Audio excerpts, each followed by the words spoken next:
I'm assuming this means that you're not opting out, but I just wanted to know what's your family situation and how much discussion was there toward weighing the negatives and the positives, and ultimately what was kind of the deciding factor for you? Yeah, obviously, as you mentioned earlier, that I'm not gonna be opting out, but it was a long, very long and tough discussion with my wife.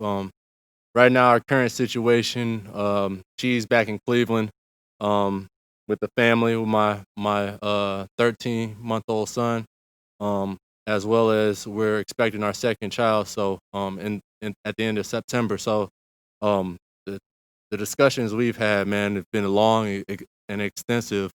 But she understands the importance of me being out here and being able to provide for the family and all those good things. And so we've had more positive talks than negative, and we've been able to communicate on a day to day basis.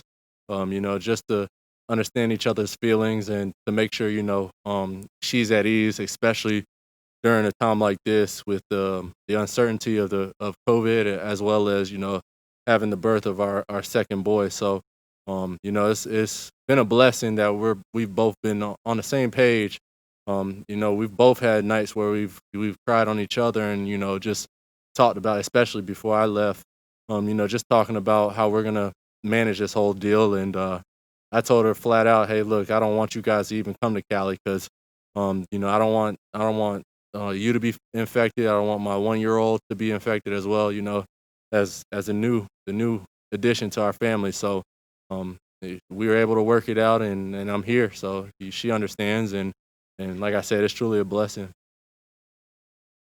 Raheem, that's got to be tough on you though, not to be with your young family, especially a new child. I mean, how are you gonna be able to sort of handle that emotionally? And another part of that question is, have you had those discussions with teammates as well? I imagine there are a lot of guys on this team with young families who don't want to expose those families to COVID. Yeah, that's a great question. You know, I just got done talking to Mark as I was walking in here. He's dealing with a 1 year old as well. That's around the same age, a little bit older than my son. And we were talking about it. He was stressed out just because he knows that he's not going to be with his family the entire time. And I try to bring some ease into the light and be like, hey, look, man, you're the breadwinner on in your family, and so am I. You're not the only one in this position.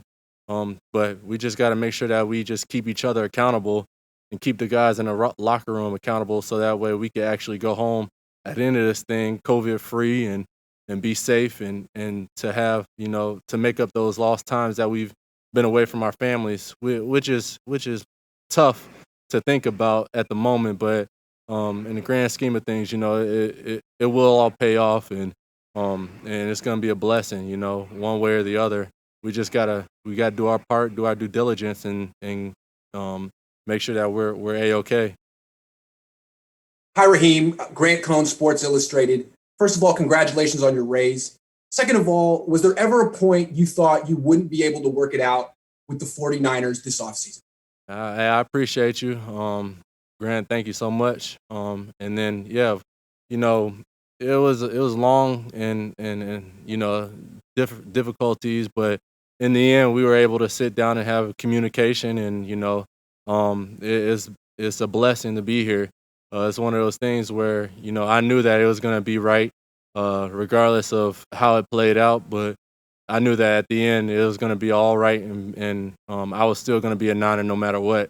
It's just moving pieces and trying to figure out what you got to do, not only for contract wise, but as a business, and then as family.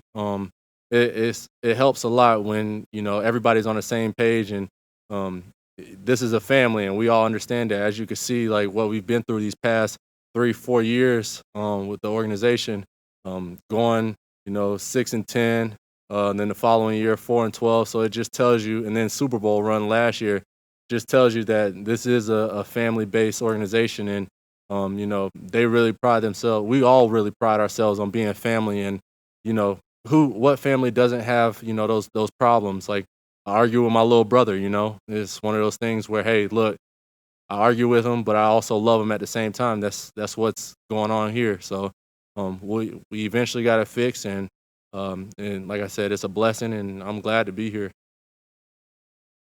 Raheem, this is Chris Biederman with the Sacramento Bee. Just for clarity, do you have plans to go back to Cleveland when the child is born, or have you figured that out yet? I talked with Kyle a couple days ago. Me and him had the discussion, just about what happened during the off season, but more so about my family and, being able to try to go back. And he told me, hey, man, we're always here. Whatever you need, we're going to provide that for you. And we're going to make sure that everything is in your corner. I talked with my wife about it after I broke the news that I talked to Kyle, and he was being accepting of the whole situation with our family, and she said, "Hey, look, as good as that sounds, I still don't want you to come out here if the cases are bad, even worse, because their newborns are at high risk, and you do have to quarantine." And I try to ease her mind a little bit and tell her, "Hey, look, I'm getting tested every day. It's not like I'm going out, doing reckless things, and I'm in the hotel where there's really nobody, in the hotel right now because nobody's really traveling, especially the team hotel." So, and she said it sounds all good and stuff, but we just gotta make sure when the time's right, the time is right. If you don't have to be here, you're gonna miss the birth. And I told her I'm gonna do everything I can, to make sure you're happy at the end of the day.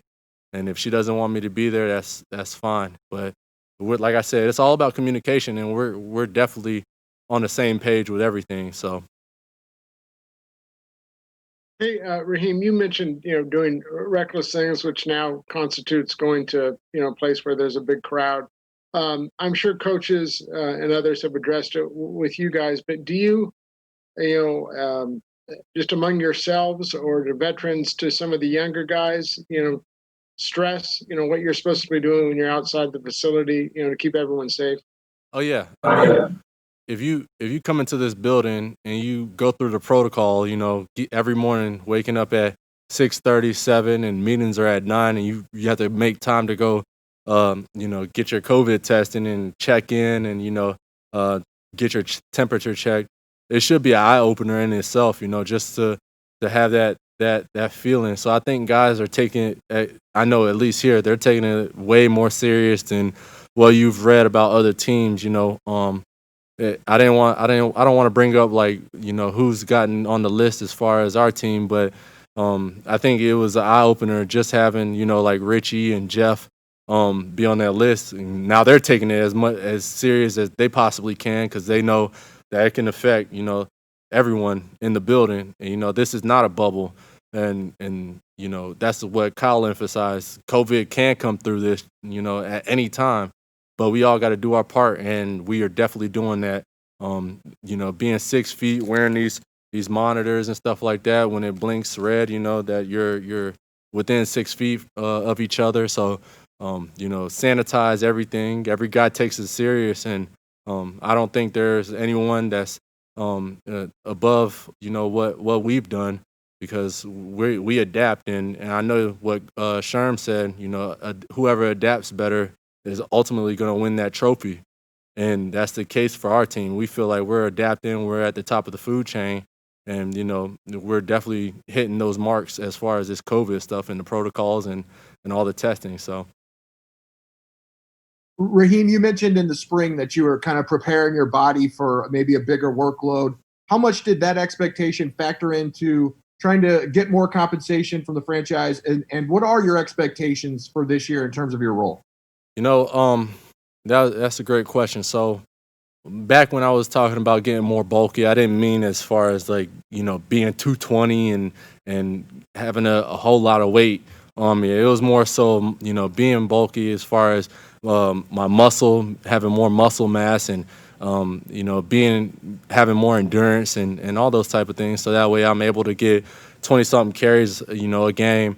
which is, not to say that it's not going to happen, but I got to prepare myself because I am the starting running back, and my confidence level is just up to the guys that consider themselves to be top backs, and so for me, I just had to make sure that I'm on a consistent basis and going out there and doing what I got to do so that way I can help the team out and even help the young guys who.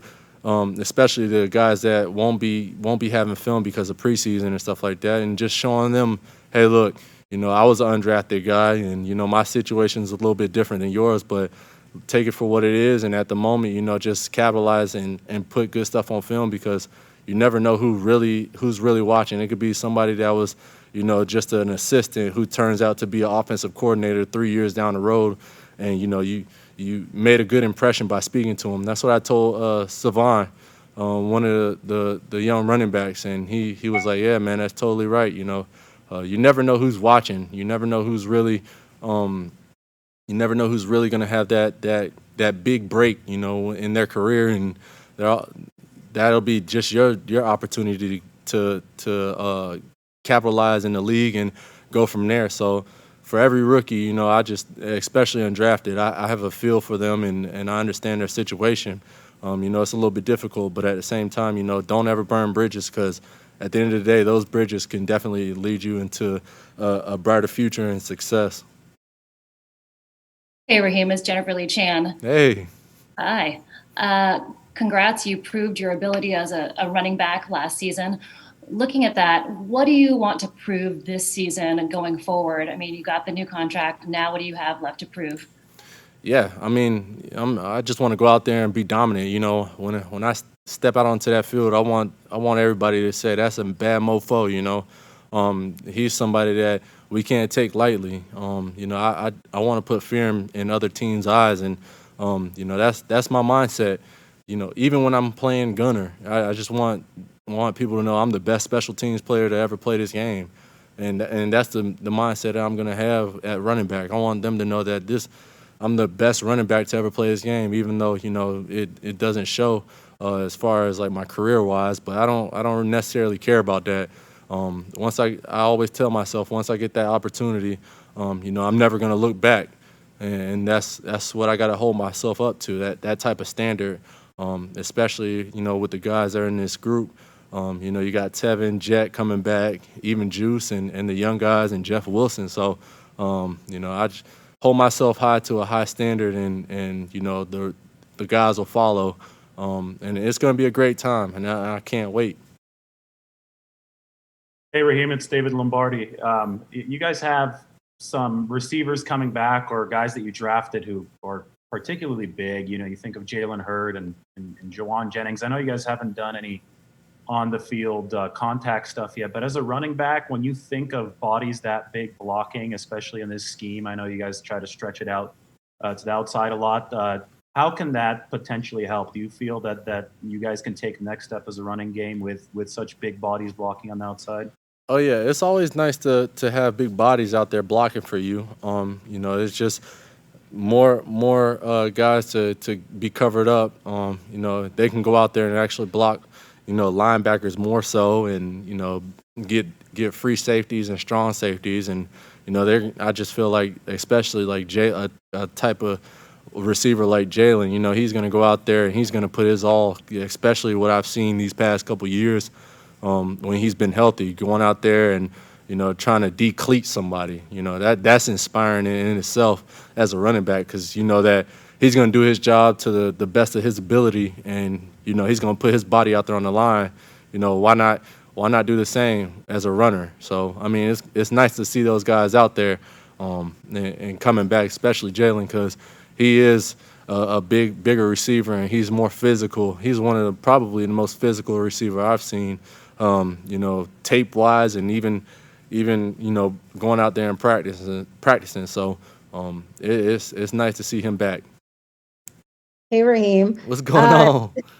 Not much. This is essentially like the first time since February that the entire team has been physically together. What's been the mood of this team? What's the vibe returning to the facility, especially considering how things left off last season? Yeah, I mean,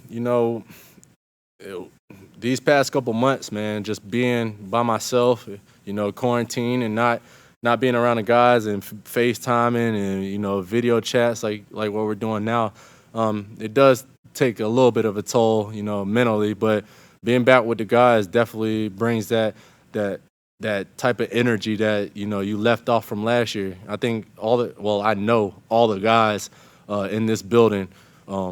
We have some unfinished business. We've seen all the different sayings and stuff like that of how a team doesn't make it back to the Super Bowl the following year. We don't care nothing about that. And just like I think George emphasized it in the Super Bowl, he will be back. I think that was everyone's mentality. I feel like we're going to be back this year, and we're actually going to win it. That's our goal. That's our mindset. We don't care what happened in the past. The past is the past, and we're going to move on, and we're going to dominate this game the way we know how to. So the energy right now is just crazy, especially during these walkthroughs. Guys are really amped up. It's more so of a run through / a little miniature practice. I know I'm not allowed to say that, but it's so awesome, man. The energy is just unbelievable, and we love each other, and this is a family and a brotherhood, and we'll fight for it. So we're definitely feeling like, hey, look, we're back in our Super Bowl form. We got some unfinished business, and we're ready to take care of business. Hey, Raheem, earlier you said that you're the starting running back, but even though you led the team in rushing last year, you've never started a game. So how important is that for you to be the starting guy, or does it make any difference to you? Truthfully, it doesn't necessarily make any difference. I've got to have that mindset that I am the starter. But when it comes down to it, we have 5-6 different starters in our room. Tevin, he started games. Jet, he started games, and Juice even started games as a running back if he has. But I mean, we're all starters. Hefe, Jeff Wilson, he's a starter, and so Bobby T emphasizes that yesterday with us in meetings. She said, hey, look, I have 4, 5, 6 starters in this room who can start at any moment. So once your number gets called, like he says, your number gets called, you got to go out there and ball, and you got to pick up the phone. So that's our mindset. And like you said, I do feel I'm the starter. And like I said, we all got starters, though. It's not no dig to anyone in the room. It's just we're all brothers, and that's our approach. Raheem, you might have 2 new blockers in front of you along the offensive line. Just wondering what your early impressions have been of Trent Williams and Tom Compton so far. Man, honestly, those 2 guys right there, it's nice because they're savvy vets. They've been in the game for some time, and especially Trent, just seeing how big and massive he is and how he's able to move, is definitely inspiring. And then you got Tom, who's more of that quicker guy, but he still can get his blocks and do his thing. So it's nice to have those 2 guys in this offense. We'll see what they can do when the pads come on, but I have a strong belief that they're going to hold their weight and do what they got to do, because like I said, they're savvy vets and they've been in this game for some time, and they understand the scheme, and they've been a part of everything that that we've been able to do. So it's going to be nice having them back, or having them in the offense and getting ready to go. Hey, Raheem, a couple of weeks before you got your raise, you said you sat down with someone in the front office and hashed everything out. Could you tell us who you met with? Yeah, I mean, I talked with John, of course, and Kyle and stuff, and especially Kyle. He wanted to see where our mind was at. He wanted to talk to me, so we were able to. We didn't necessarily talk the numbers and stuff. We just talked about life and what's been going on with each other. I know at the time when I had spoke with him, he had just lost his grandparents, and so he was in Denver, and I reached out to him and told him, hey, look, man, my condolences and stuff. So, football wise, I left that to the side because we know, like I mentioned earlier, we understand what family means, and and we're all family. And like I said, he's my good friend, and so is John and everybody else. So it was good to talk to them and be able to not necessarily talk about the business aspect, but to see where each other's heads are, and to see where family matter is, because that's the ultimate thing right now for each other, especially in the time of the pandemic, is all about family and who's closest to you. So